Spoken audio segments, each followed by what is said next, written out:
It started with a cruel laugh and the taste of blood in my mouth. If I had known back then that I was nothing more than a bet, I would have never let him kiss me under the Friday night lights. But I was young, stupid, and desperate to believe someone could actually want me. By the time the truth came out, I was already broken. It was in a crowded diner in downtown Chicago, the kind of place where grease coated the air and jukeboxes still pretended they mattered. I walked in expecting to see him, Ethan, the boy with the perfect smirk and the kind of arrogance that made everyone else bend around him. Instead, I heard it, spilled like cheap liquor across the table where his friend Saturday. He actually thought you liked him? God, Ethan, you won the bet. Just drop it already. The words sliced through me faster than the cold December wind outside. My knees nearly buckled, but I didn't give them the satisfaction of seeing me fall. I just turned, pushed through the door, and let the night swallow me whole. I would have stayed shattered if not for the heart attack. Yeah, ironic, right? A 19-year-old with a heart that gave out while running from humiliation.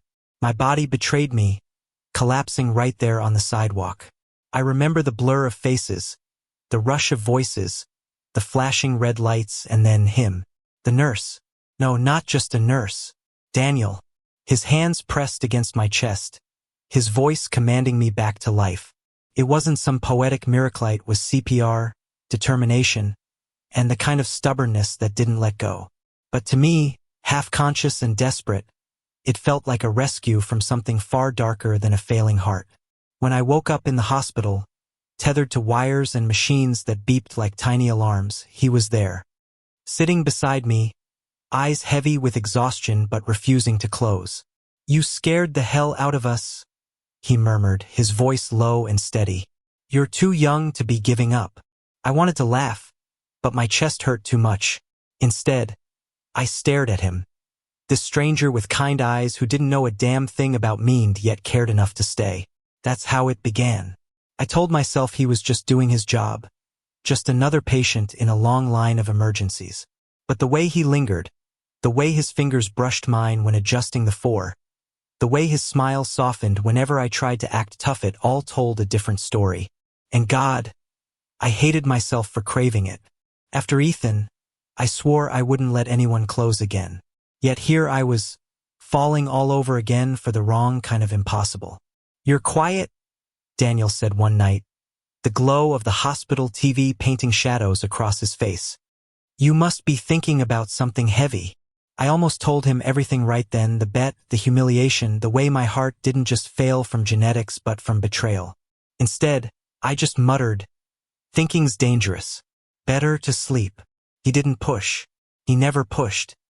He just leaned back in the chair, arms folded, as if promising he'd still be there when I woke up. And he was, every time. But the past has sharp claws. It wasn't long before Ethan showed up again, swaggering into the hospital room like he owned it. His voice dripped with fake concern. "Heard you almost died.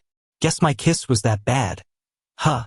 Daniel was there, standing between us before I could even react.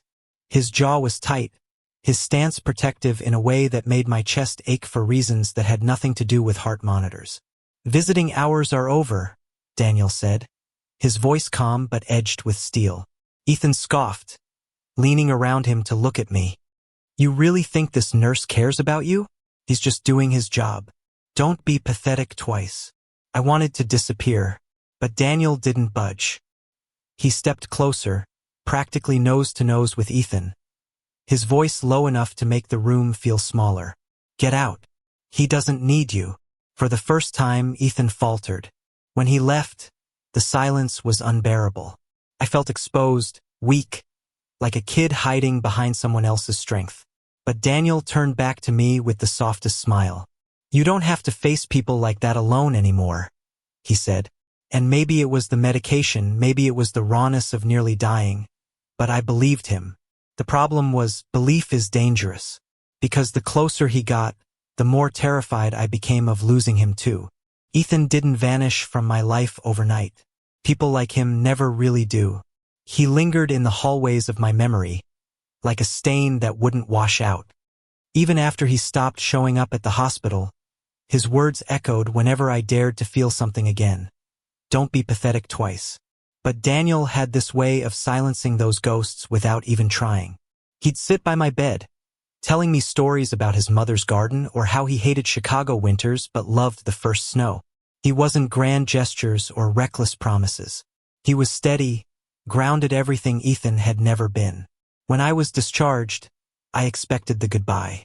The polite, professional handshake. The take care of yourself. That really meant this was temporary. Instead, Daniel carried my bag out to the parking lot, refusing to let me walk alone. "You got anyone picking you up?" he asked. I shook my head. "Guess not." He gave me that look again, half stern, half soft. "Then I'll take you home."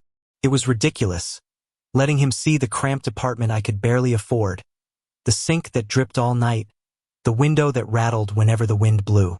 But he didn't flinch. He just put the groceries he'd picked up on the counter like it was the most natural thing in the world. "You can't live on takeout and self-pity," he teased gently. I wanted to tell him I wasn't worth this, that people like me didn't get saved twice. But instead, I found myself laughing for the first time in months, and it felt like breathing again. Days bled into weeks. Daniel came by after his shifts, sometimes exhausted, sometimes wired from adrenaline. We cooked together badly. We watched old movies, both of us arguing over the endings. And slowly, without realizing it, my heart began to heal, not just the one pumping blood, but the one I thought Ethan had destroyed forever. Still, fear clung to me. One night, when the city outside howled with sirens and winter rain, I finally told him. "I was a bet," I whispered. "That's all I was to him. A joke. And I let it break me.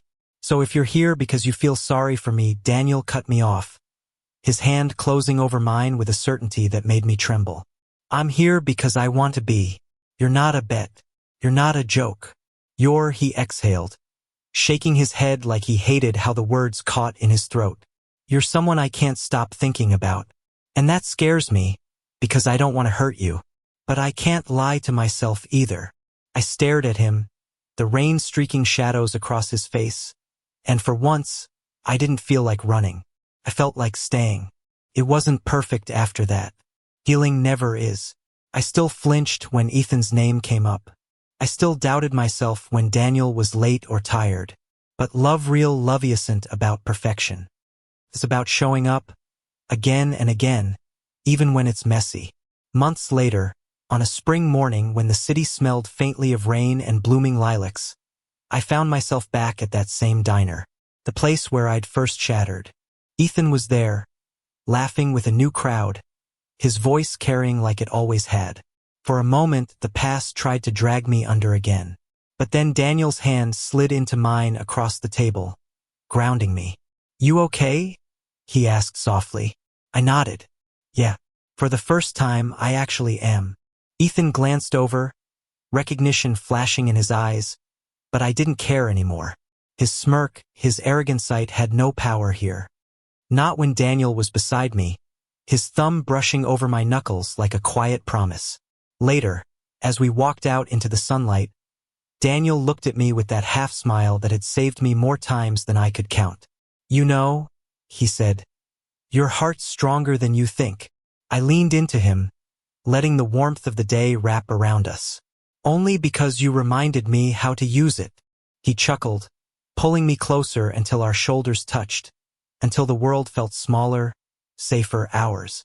For so long, I thought my story had ended with humiliation and a broken heart.